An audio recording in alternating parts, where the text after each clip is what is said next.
আজকে আজকে কোনো কবিতা নয়, আজকে একটা এমনি লেখা নিয়ে এসেছি, আমারই লেখা। খানিকটা আরজিও বলতে পারেন। এই লেখাটার নাম মামা ডে। এটা বছর 7-8 আগের লেখা একটা। ফেসবুকে এটার লিঙ্ক আছে।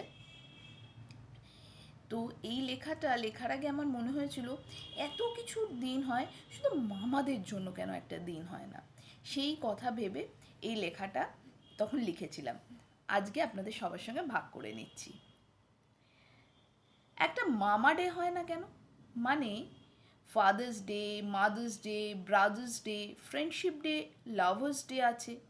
এমনকি chocolate day, teddy day, thanks giving day, কত কী তো হয়। কিন্তু একটা মামা ডে নেই। অথচ জন্ম থেকে মৃত্যু পর্যন্ত আমাদের বাঙালির সব ব্যাপারেই মামাকে লাগে। জন্মের পর প্রথম ভাতের স্বাদ মামাই মুখে দেয়। আইবুড়ো ভাতে মামার বাড়িই প্রথম। এমনকি সমগোত্রে বিয়ে হলে কন্যাদানও মামাই করেন। স্বাদের প্রথম খাওয়ানো মামার।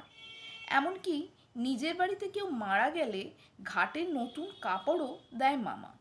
সঞ্জীব চট্টোপাধ্যায় মামা নিয়ে এতগুলো সিরিজ লিখে ফেললেও হেন কাঁঠালি কলার জন্য আমরা কোনো স্পেশাল দিন দিইনি।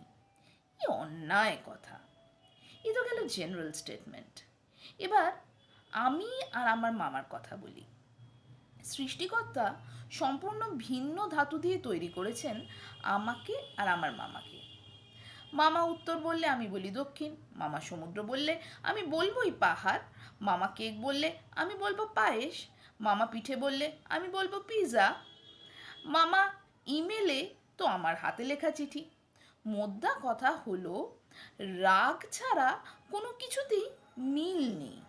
রাগ বিষয়টা আমাদের জীবনে ভীষণ মিল। আমরা সবেতে রেগে যাই। রাগ, দুঃখ, অভিমান, বিরক্তি, ভালো লাগা, ভালোবাসা, সমস্ত অনুভূতির বহিঃপ্রকাশ রাগ। আর আজ আমি ভীষণ রেগে গিয়ে বলছি, একটা মামা ডে ভীষণভাবে দরকার। মায়ে তো একটা মা থাকে, আর মামাতে দুটো মা। তাই love you mama. Wish you a very happy mama day.